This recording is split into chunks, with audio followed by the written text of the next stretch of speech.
To call this meeting of January 27th, 2025 to order, please. This meeting will be streamed live and recorded for public viewing on the town's YouTube page. We acknowledge that this land on which we are gathered today is part of the ancestral land of the Chippewa, Ottawa, and Potawatomi peoples, referred to collectively as the Anishinaabe. It is through the connection of the Anishinaabe with the spirit of the land, water, and air that we recognize their unique cultures, traditions, and values. Together as treaty people, we have a shared responsibility to act with respect for the environment that sustains all life, protecting the future for those generations to come. So anyone who has a pecuniary interest in any of the matters in our meeting, please declare it at the appropriate time. We have no delegations, am I correct? We're correct. Business arising from previous meetings. So we have a motion here.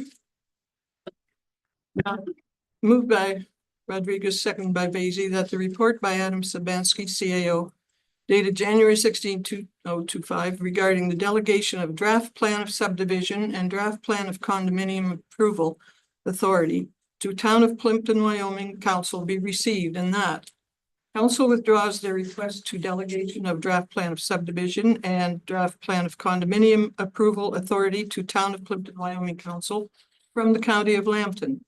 And Council directs staff to work with the approval authority to strengthen communication and the approval processes to ensure Council's and the community's wishes are better represented. Do we have any questions about this?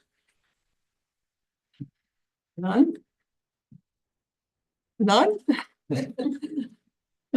Yes, Mr. Woolworth. Well, I think it's a great report. Personally. Thank you. Yeah, no kidding. I think the last part you read there about maybe having better improved communication between us and the county on some of these planning items is probably one of the most important parts of this report. I certainly agree with and support. So I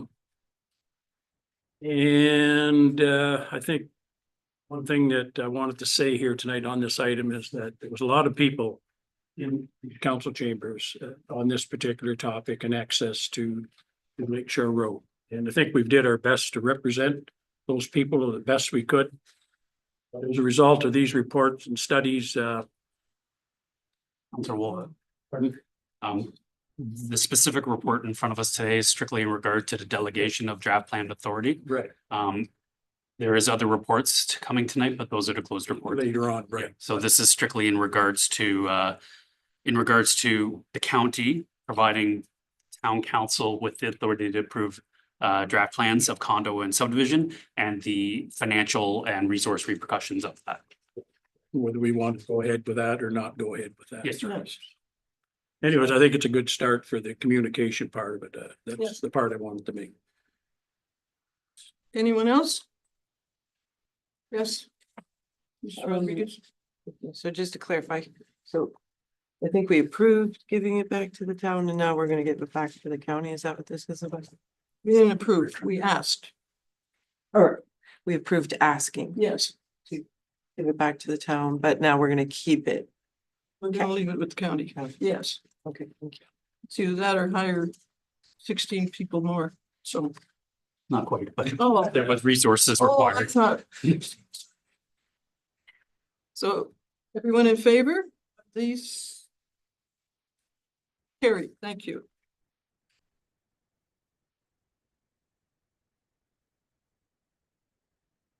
So, next. Okay. Yeah. Next one is, I think there's someone who wants to come virtually, and that's Kyle Bittman. Yes, he's joined us online. Joined us, okay, Address so questions of the county. moved by Vaisi, second by Bajan, that the report by Maria Kosarossi, Senior Planner dated January 17, 2025, regarding draft plan of condominium 38C 11002, Blue Point Lookout condominiums be received and endorsed by council, and that staff be directed to advise the County of Lambton that there are no concerns to granting Allen Developments Incorporated a one-year extension of the draft plan approval. Any questions on this particular motion? None? Oh, Mr. Bougen? Oh, you were just gonna agree, were you? No, I would just like to know if there's a plan, like we've been here. I've been here now 3 times at this time of year, and it's the 3rd time we've extended this.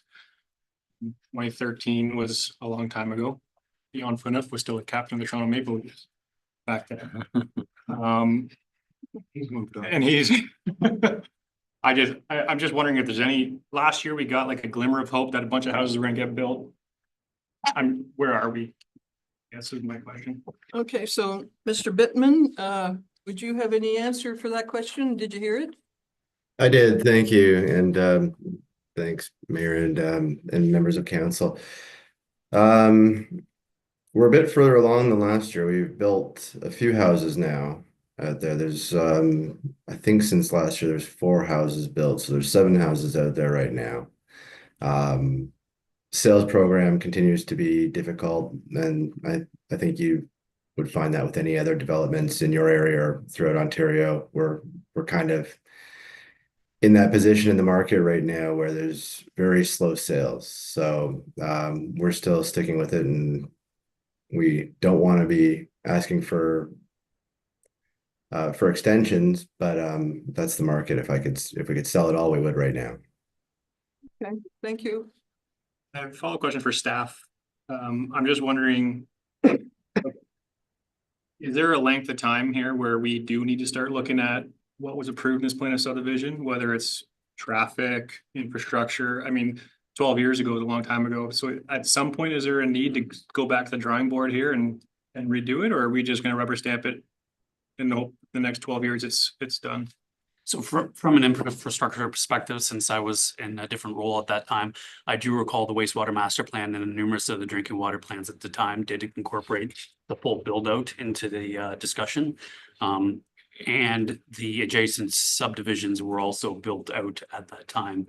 So from an infrastructure perspective, I don't see it as being an issue.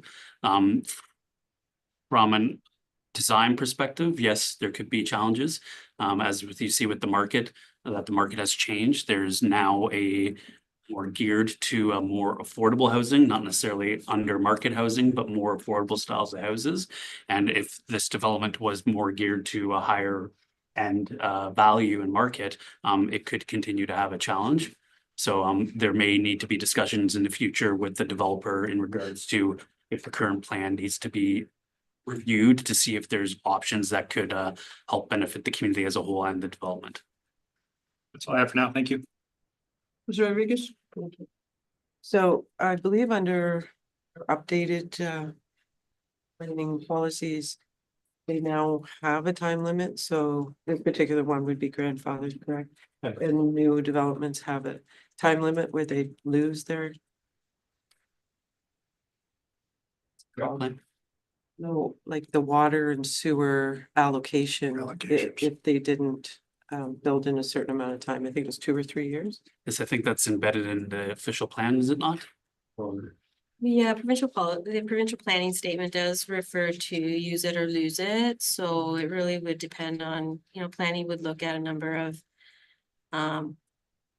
criteria in terms of the extension, like if there were servicing capacity issues, that would then require the plan to be updated to take into account new design models or whatever the municipality would deem is more appropriate at that time that could have implications for its longevity and continued extension. For example, if we did have a larger scale development who fed into that sewer area and Mr. De Silva found that we could not support that development because of the capacity that this development was holding, you could apply those timelines to either encourage them to develop or allow the other development to take some of their allocated capacity. Right. Which there is none around there anyways. Not at this time. That answer your question? Yes, thank you. Any other questions? So, is everyone in favor of this extension? Oh, carried. Thank you. Thank you. You okay now, sir? Yes, thank you. All righty. Thanks very much. All right. Have a good night.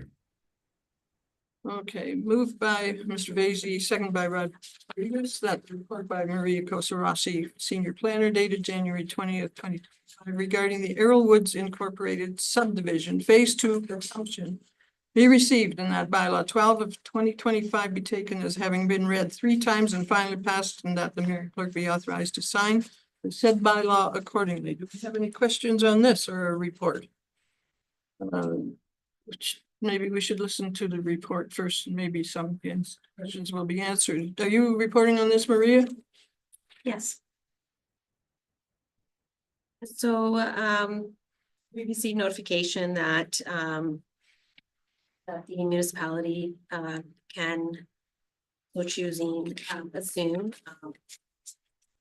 this portion of servicing. So, the town entered into a subdivision agreement with Errol Woods Inc. For development of 125 lots for single detached dwelling, including 1 stormwater main facility with shared park space along, do we have an image that we can put up, Mackenzie, by any chance, please? So just along Rowdy Road, Britt Boulevard, Cooper Street, Shaker Lane and Paul Crescent. So just the image on the screen shows the area. And so the developer now is ready to request that the town assume the works as public services. So for this subdivision agreement, water and sewer frontage fees and parkland fees have been paid. The report has an attachment from the subdivision engineering firm and also from the town's engineer coordinator that the majority of the outstanding deficiencies are complete and the work is completed in compliance with town requirements and standards.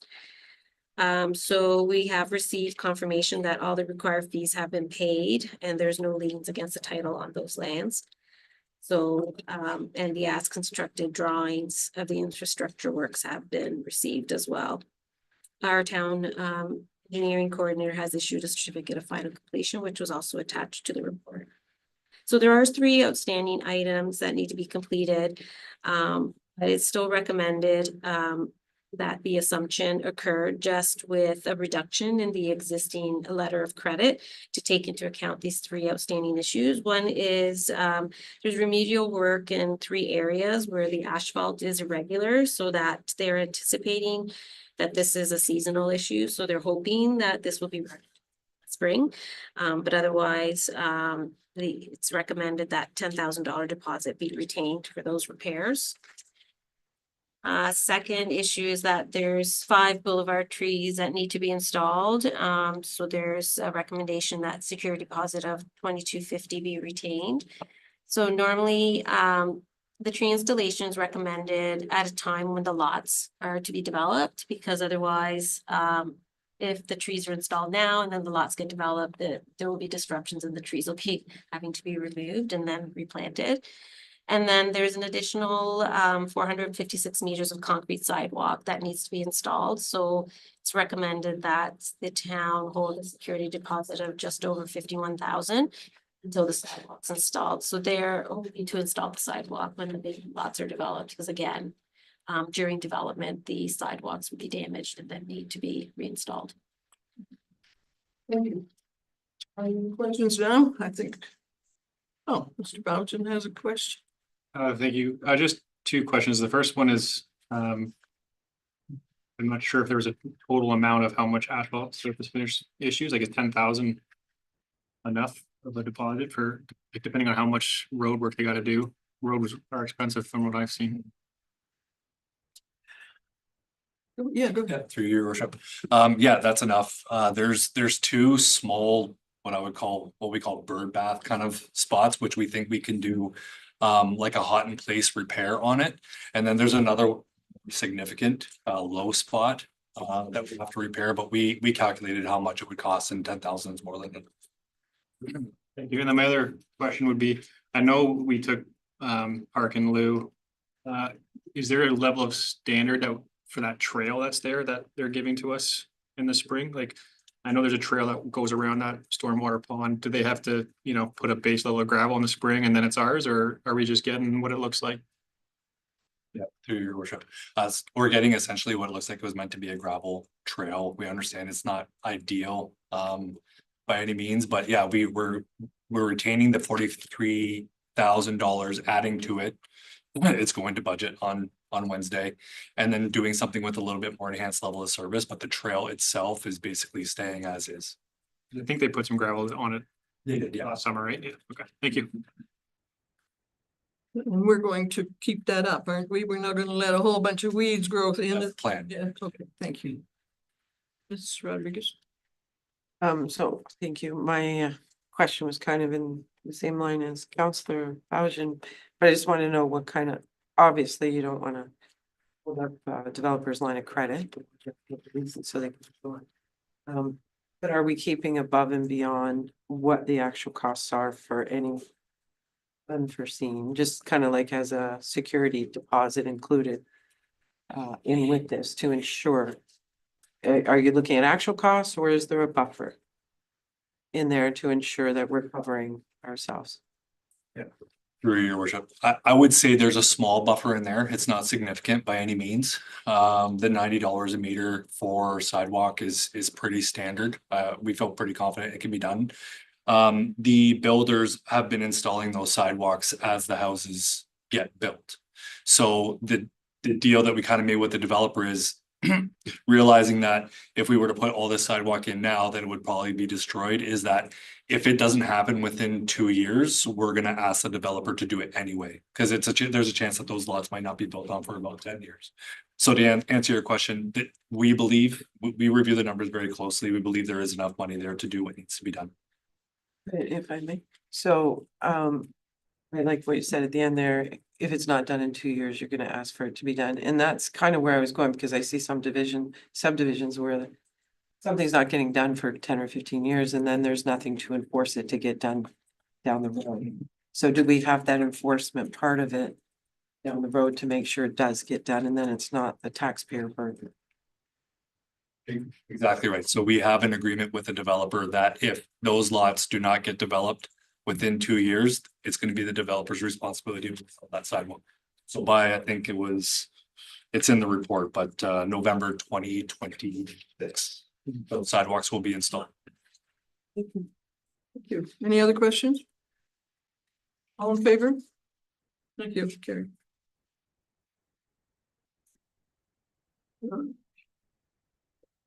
Bylaws? No bylaws, right? Correspondence. A request to extend an approval for a CCAN. Moved by Mr. Van Claveren, second by Wilbert, that corresponds from Catherine Tyree. That's how you say it, isn't it, Tyree? Be received and that council grant the request to extend the time period to allow a CCAN to be placed on the laneway at 731 Broadway Street for an additional period of 3 months. Till April 30th, 2025. Any questions? All in favor? Carried, thank you.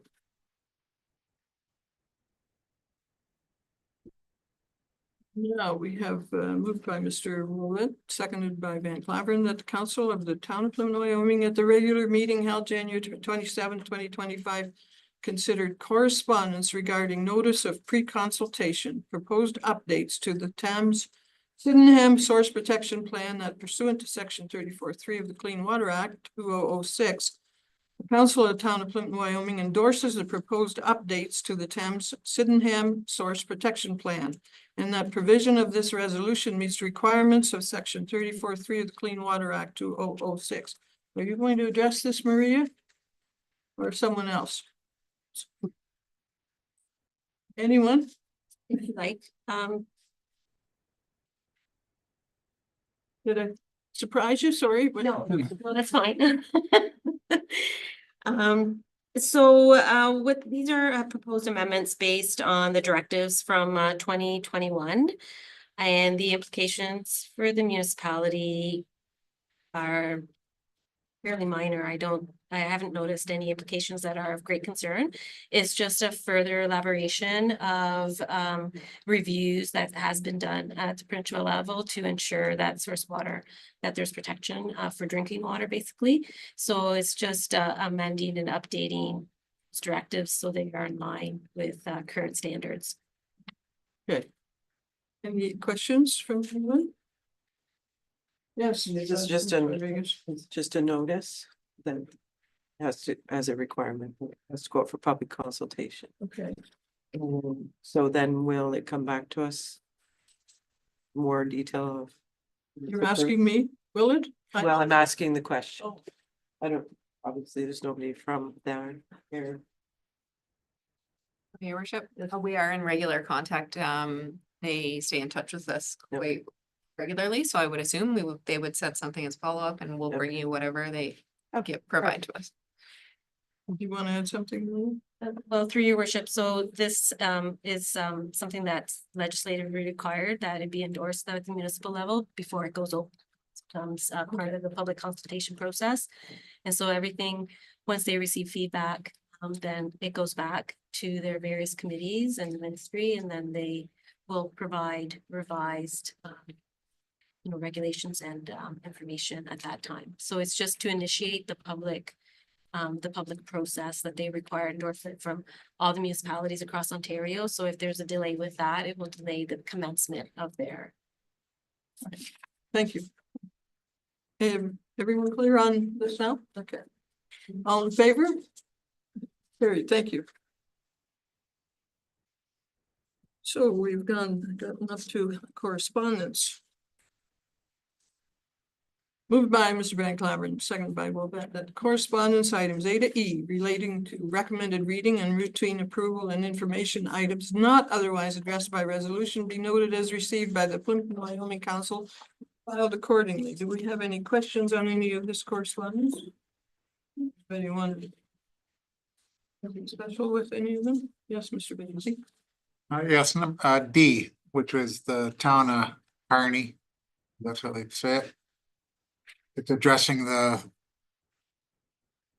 allowing to build 3 units on one lot, and a lot of their concerns are what came up here, which was infrastructure, sewer, water, everything else that was planned for the subdivision that's now going to triple in size or could triple in size. So like I say, downtown Toronto, it might work, but I don't see it working in our area whatsoever. So I think we should endorse that. Okay, so what are we going to do with item D? Anything, or you're just having us take notice of it? What are you suggesting, Mr. Beatty? I suggest we jump on board with them and put our support behind it. Okay. So is everybody in favor of that? Second that, yeah. Okay. What do I do with this then, with the exception of? I can do that. Just make sure there's no other ones before we change that one. Okay, is that the only item that we have to address? So, oh, you want to say something? Just a side note. So as part of our application for a housing accelerator fund, rural municipalities did not have to commit to 4 area use per property, although we did have to commit to meeting the provincial standards. So we should be aware of that when we're submitting letters of support. Is this affected? If we get the funding, we would be required to sign an agreement that we would support that. So I'm suggesting that although we support another municipality in their request, we may want to be open-minded if we get that grant. Also, the grant would be helpful because then it would help us provide capacity for those ARUs. But we're also through you. Getting that grant, we're building specifically for that type of housing where an old established subdivision is not. It was established 40 years ago. The plumbing, the piping, everything was designed for 75 houses. Now all of a sudden you could have 200 houses or 200 units. The A unit's still putting out the same amount of crap as the normal, the single household. So it doesn't matter the size of it.